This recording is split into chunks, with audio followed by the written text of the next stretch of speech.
Before light returns, there is only sound, and then Kathmandu appears, a city of movement, prayer, and endless rhythm. Around the stupas, life continues as it always has, unchanged by time. Faces pass, hands turn prayer wheels, footsteps disappear into the streets, and slowly, the city begins to shift.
As I move through it, the first rain begins to fall. Not sudden, but inevitable.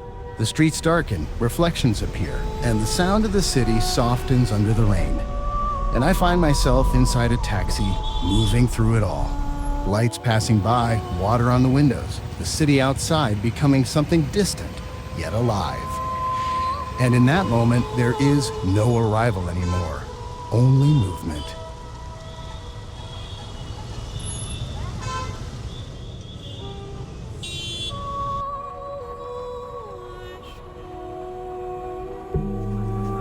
From the gods to the mountains.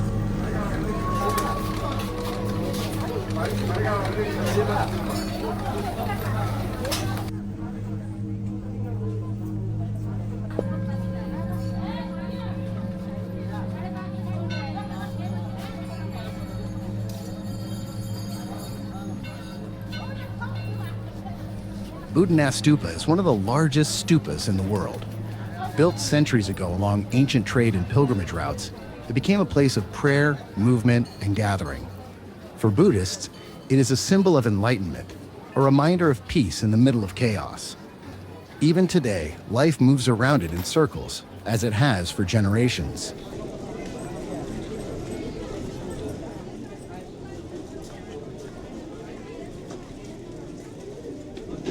Among the endless movement, there is always a moment of stillness, a reminder that every traveler is just a brief presence in a much larger world.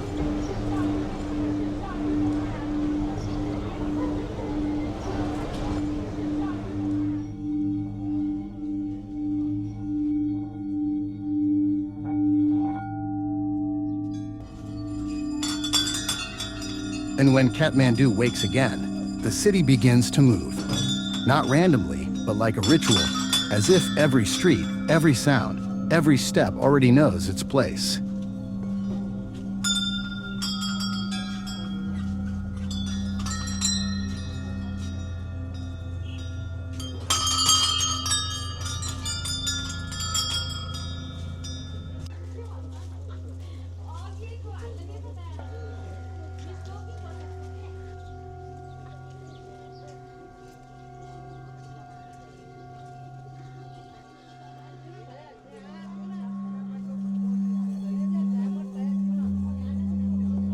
As the first light reaches the streets, Kathmandu begins to awaken. Shopkeepers open their doors, vendors prepare for the day ahead, and the city slowly finds its rhythm once again.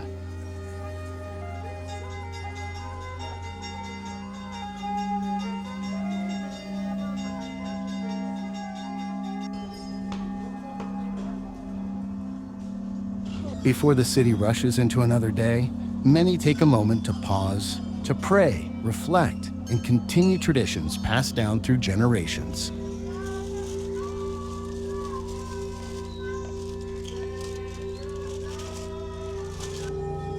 Shiva is the god of destruction and renewal.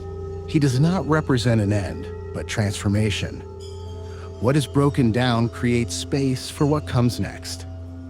In destruction there is creation, and in change there is balance.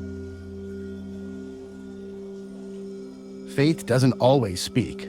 Sometimes it simply moves through people, quietly and without explanation.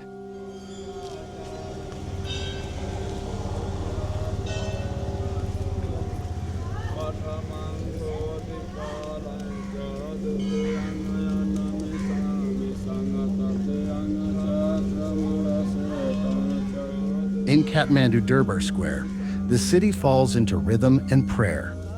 Buddhist monks chant together, and the noise of the world fades away.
Lukla Airport, a small runway in the heart of the Himalaya. Built in the shadow of the mountains where Edmund Hillary once helped open the path to Everest. Today, it remains one of the most challenging gateways into the high mountains. This is Mankumar, a porter from Lukla. He is a husband and a father of 3 children. Every journey he makes through these mountains is for them, for the life he is building back home. We met by accident at the airport, and from that moment, our journey became shared.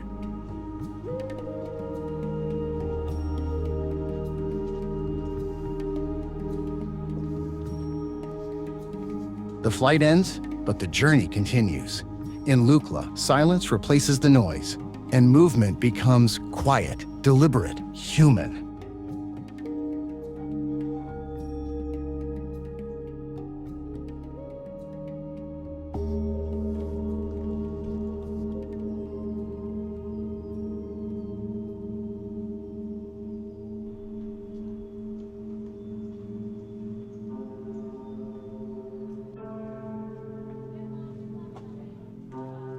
Everything that reaches these mountains must first be carried. Supplies, food, fuel, equipment, all moving step by step along narrow trails and across high suspension bridges. There are no roads here that connect these places, only paths shaped by years of walking. For the people who live and work in this region, carrying is not an exception, it is part of everyday life. And without this constant movement, nothing in the high Himalaya would be possible.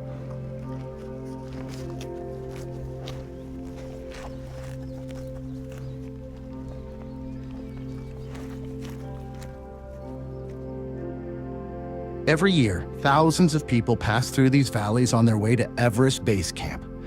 They come from all over the world, carrying dreams of reaching the highest place on Earth. But for the people who live here, this is not a journey, it is life. The Sherpa have walked these paths for generations, guiding, carrying, supporting, shaping every step that others take. Without them, there is no journey into these mountains.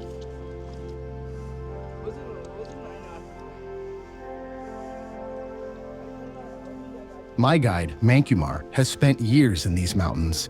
He has stood on summits like Mara Peak and Island Peak, where the first light of day touches the snow before it reaches the valleys below. In these places, he is experienced, attentive, and steady, always aware of what comes next.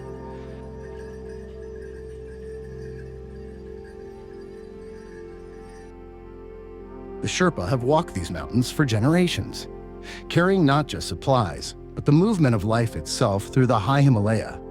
Heavy loads, long distances, thin air, all part of a rhythm that has shaped their existence. What looks extraordinary from the outside is, for them, simply the path of daily life.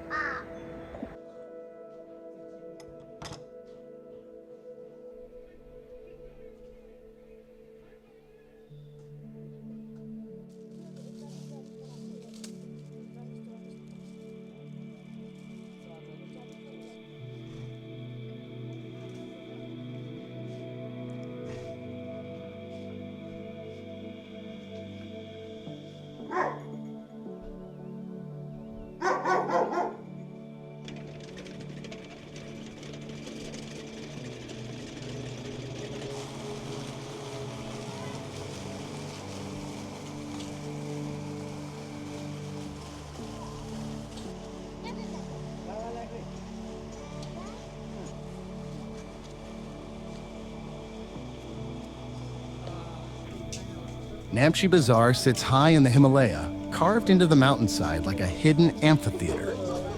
For generations, it has been a meeting point for traders, climbers, and those moving deeper into the Khumbu region. Today, it is known as the gateway to Everest Base Camp, the final place where the world still feels connected, before the true silence of the high mountains begins. Every journey into the Everest region passes through here, and so does every return. From Namche Bazaar, our path would lead away from the crowded route to Everest Base Camp and into a quieter corner of the Himalaya. Our destination was Gokyo, a valley of high mountains, glaciers, and sacred lakes hidden among the world's highest peaks. It was a journey not only to reach a place on a map, but to experience a different side of the Khumbu, a place where the pace slows, the crowds fade, and the mountains speak for themselves.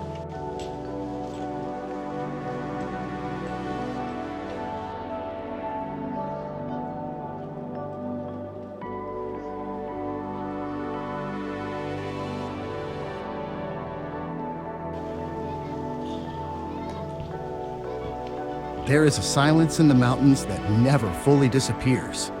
But sometimes, even here, that silence breaks. And what follows is unexpected.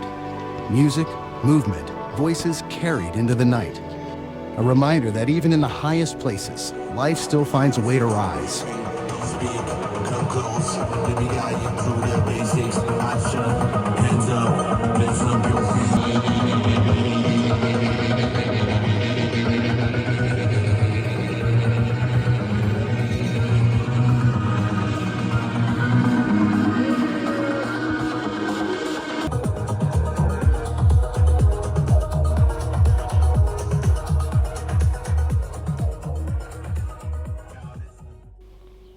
The music was gone, replaced by silence and drifting clouds. As the first light reached Namche, we shared breakfast, shouldered our packs, and continued deeper into the mountains. Mankumar has walked these mountains for many years. He understands their rhythm and their unpredictability. The monsoon is approaching, and with it, the mountains begin to shift. What is clear one moment can disappear the next, and yet the journey continues.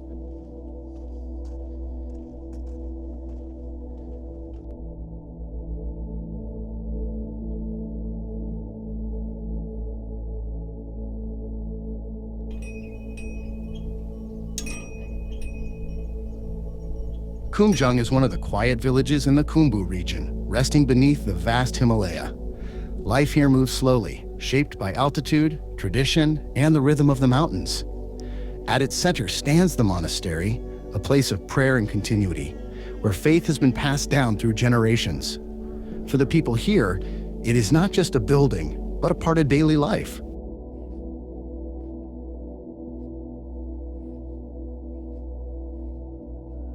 Inside the monastery of Humjung, a small and mysterious relic is kept behind glass. Locals say it once belonged to the legendary Yeti, the so-called abominable snowman of the Himalaya.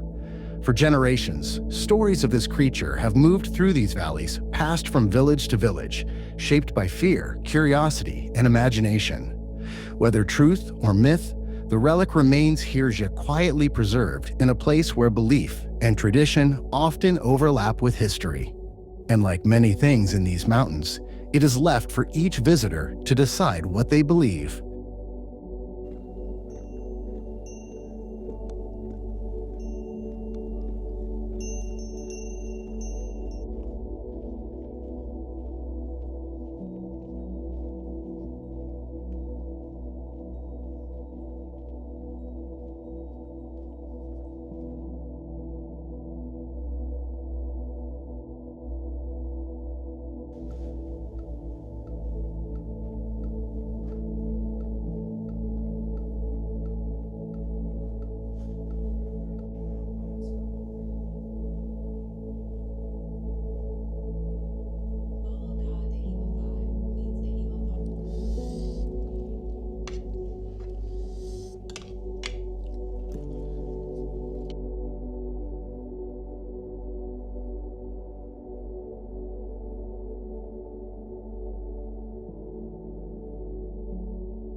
As the days passed, the mountains demanded more with every step.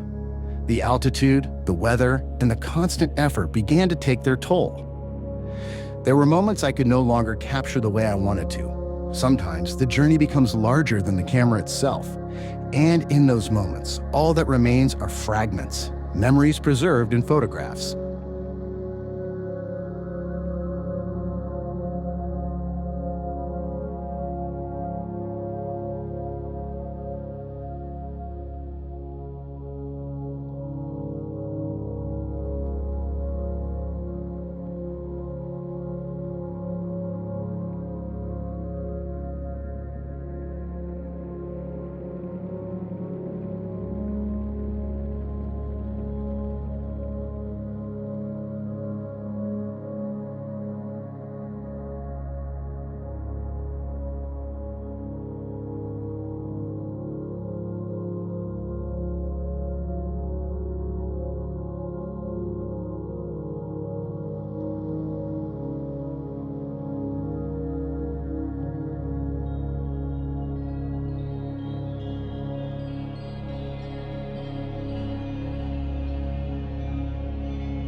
After breakfast in the morning, we left Namche Bazaar behind. The last hours in the mountains felt quiet, as if the journey was slowly coming to a close. And then we took off, flying back toward Kathmandu. From above, the trails we had walked began to fade into the landscape, valleys, ridges, and villages slowly shrinking beneath us. What once felt vast and endless now became distant, almost like a memory unfolding below us. And with every minute in the air, we left a part of the mountains behind. Back in Kathmandu, the air felt heavier again, filled with sound, movement, and life. The silence of the mountains was gone, replaced by the rhythm of the city. But something had shifted. I was returning to the same place I had left, yet it no longer felt the same. And so I moved on into Bhutan, where history and daily life exist side by side, unchanged by time.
In Kathmandu, life is rarely easy. Long days of hard work are a reality for many.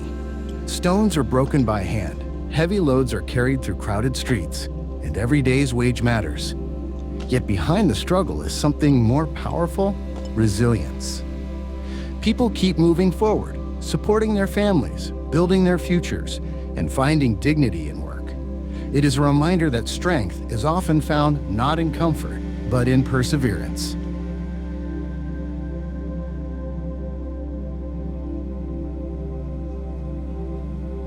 As the fires burn at Pashupatinath and the city moves on, one truth remains: life is fragile.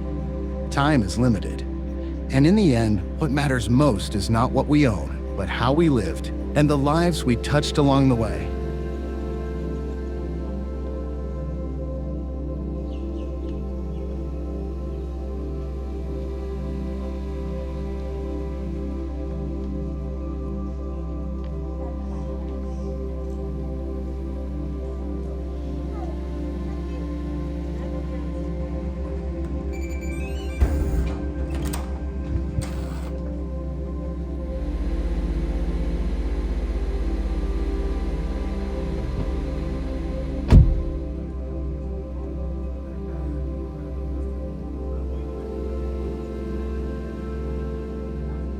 I came here searching for mountains.